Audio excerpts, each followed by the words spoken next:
Welcome. My name is Melissa Finger, and this is my channel, Healing the Hurt. Today, we're going to talk a little bit about relational connection in painful moments. Now, counselors are typically trained how to do that, how to connect with someone, make a meaningful relational connection when somebody is in a lot of emotional pain.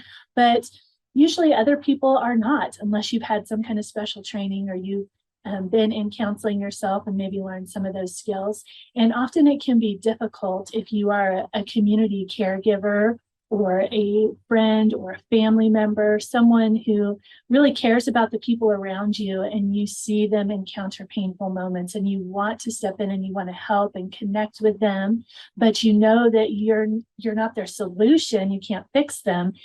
And so you kind of struggle to find what that middle ground is. Well, today we're going to talk about ways to make relational connection when someone is in a painful moment. There's several different ways you can do that, but we're going to focus on one way today, which is called using our ear skills, listening well. And we are going to talk you through how to implement those skills. But first, let's talk about the pitfalls of trying to make these connections. Often when we see someone in emotional pain, we tend to focus on either the problem or the behavior. So let's say you've got someone that you encounter and they are just really overwhelmed with this thought and this feeling, no one cares for me, I'm completely alone, no one cares for me. That problem, and you can see that it's driving them down a really harmful path. The instinct is to try to tell them, no, you're wrong. People do care for you. God loves you. Speak truth, speak life, right?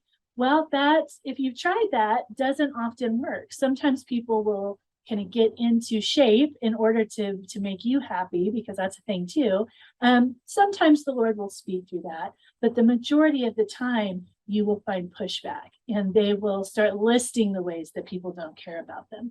Focusing on the problem that person is experiencing and that they're expressing to you does not necessarily create relational connection in that moment. The other thing that we tend to focus on is their behavior.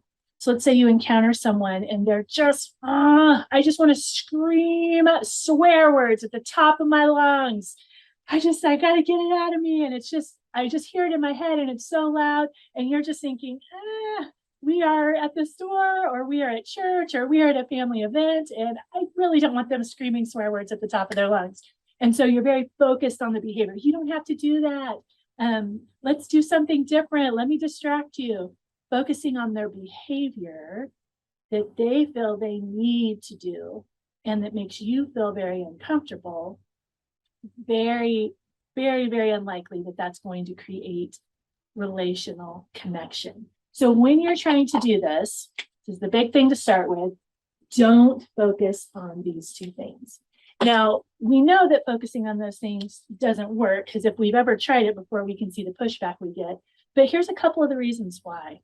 When you focus on the problem or the behavior, what you're really doing is invalidating what they're feeling.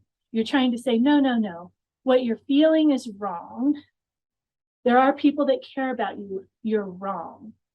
That's very invalidating when you feel that so strongly. No, you don't need to swear all over the room. That's not going to help your situation. Well, you know what? It kind of feels like it will, or at least feels like it would help me release some pressure. You are invalidating their situation. This is what we call fixing. And people don't want to be fixed. They really want to be cared for. They want to be understood. And that's where we're going to go today, is how to care for and understand the people around you and the people that you may encounter who are having an emotional crisis, or maybe it's not a crisis, maybe it's just a lot of emotional tension, and they just need someone to help them to kind of come in and guide them into a way where they can help their emotion to rest.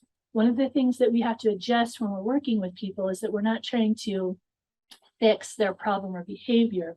We're trying to help their emotional state to kind of rest, where they can breathe, where, okay, I can take the next step.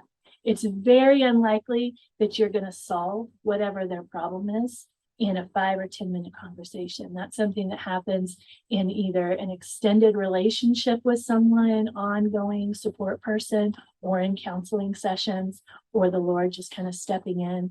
One thing that I hear often is the verse, well, the truth will set you free. And the truth is, you're not alone. God loves you. So that should set you free.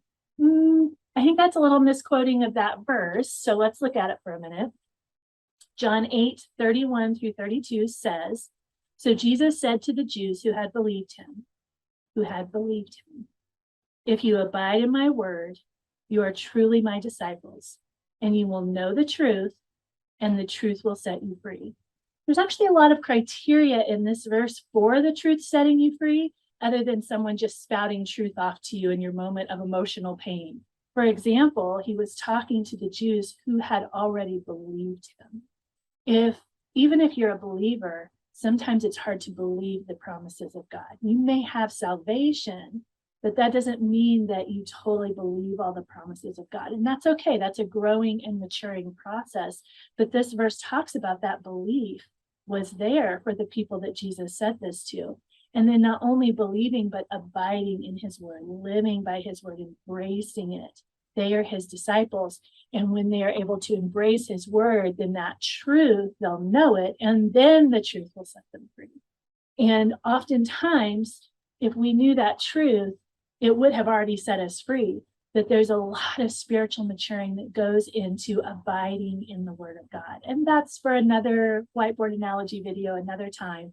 But that's just to tell you that sometimes just telling someone the truth to help their behavior or their problem is not, it's not the change that they need. They need to be heard first. So that's what we're going to talk about, our ear skills.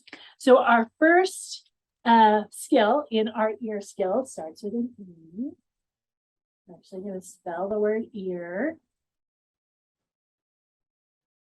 And our first word is empathy. We need to have empathy for these people that we're connecting with. That's what we want most when we're in emotional pain. We want somebody to understand. And we're going off actually a worksheet produced by the Trauma Healing Center in Kansas City, and kind of their steps that they train people to go through for making emotional or relational connection to people in emotional pain. And for the empathy step, the two things that you really want to do is be curious and validate. Be curious and validate. Sometimes we don't understand. Why do you think no one cares? Like, seriously, there may be 3 or 4 people sitting there trying to care for them in that moment. Or maybe they just left a church service all about God's love for them. How can this be the problem that you're facing? Be curious. Why do you feel that way? Tell me more about that. Help me understand. These are all phrases that you can use when being curious. Then validate it. Validate what they're feeling. People get very lost on this one too. Well, how can I validate the fact that no one cares about them? Because it's not even true and it wouldn't help them. We're not validating the behavior. That's never what we validate. We always validate the emotion. So you got to figure out what their emotion is. And if that person is saying no one cares about me, there's a good chance their emotion is loneliness. Maybe it's sadness. Be curious. Ask questions until you can figure out what the emotion is behind what they're stating. If their behavior is, I just want to scream swear words. Well, why? Help me understand. Why does that feel like that would be helpful to you? How did you get to that point? What's happening in your heart behind the swear words? You can ask just a few curious questions that just take a few moments until you figure out what that emotion is. To me, it sounds like it could be anger. So what we do when we're using empathy, once we've used curiosity to figure out the problem, then we use validation to validate the emotion. I would feel very lonely too if I thought no one cared about me.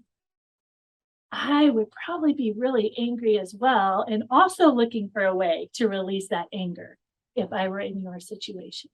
So you see how we validate the emotion, not the behavior. Once we feel like that person feels understood, we can move into the A of ear, which is provide some assurance. Now remember, these tips are for when you have a 5 or 10 minute window to engage with someone. If you're a counselor, if you're in a support group, if you are just in a long-term relationship with someone, you can use these skills kind of in a pinch to help someone calm and come to a restful state. But these are not something that you use for a long term to get the root of something. This isn't going to get to the root of the issue typically, but it will help someone just come to a place of rest in that moment. So here's what we do with assurance. We have 2 steps in here as well: comfort and encourage. Now, I'll give you a really helpful tip. If you start to comfort or encourage on this assurance step, and they start to kind of escalate back up again emotionally, you need to go back up here and do empathy more, because it means you jump to assurance too quick and they don't feel understood. And some people need a lot of empathy. They need a lot of validation because they've been misunderstood their entire lives. And so offering assurance, we can't do that too soon. We need to be able to sit with them in what they're feeling for a little bit, and then we move to assurance. So comfort and encourage are the 2 steps we do for assurance.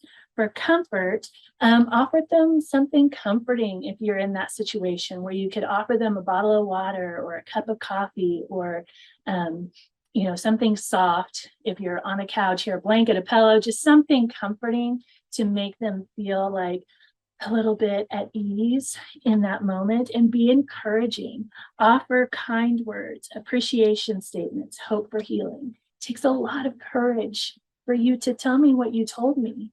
You're very brave for even wanting to express your emotions, because a lot of people can't. Offer encouragement to them, for them to do what they're doing. It may seem like complete loss of control to be in some of these things, but it's actually not. It typically comes after years of too much control, too much of stuffing, and too much of holding everything inside, and it is just busting loose, and they are not in control of that anymore. So it's not someone who lacks control, typically someone who needs to release some really big things inside. In that assurance, offer them hope. This could be a great opportunity to say, we have this resource for you. I would love to connect you with somebody who can help you more. I would love to provide you this book. I'd love to give you this book or this worksheet or this handout, or come back, meet with me in my office this week, and let's talk about this further. Give them a next step.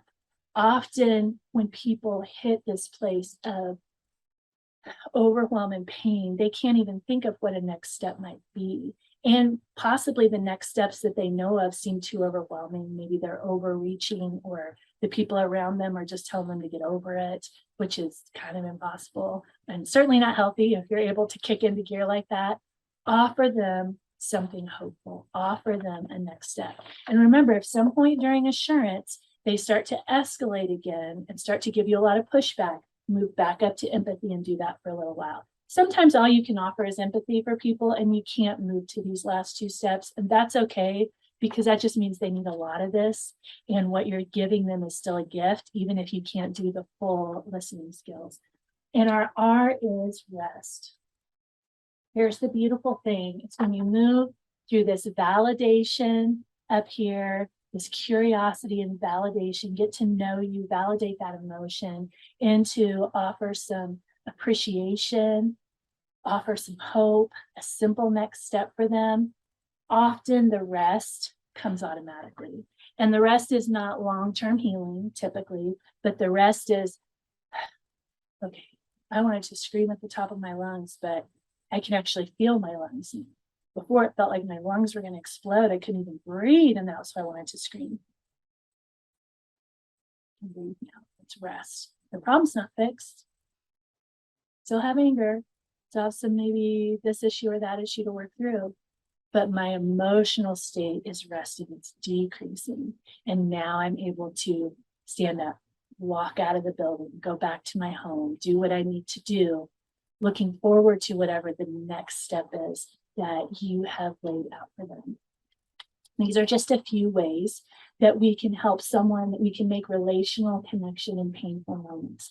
If you're in an organization it's maybe not a counseling organization, one of our other community caregivers, first responders, a nurse, a doctor, a pastor, a school teacher.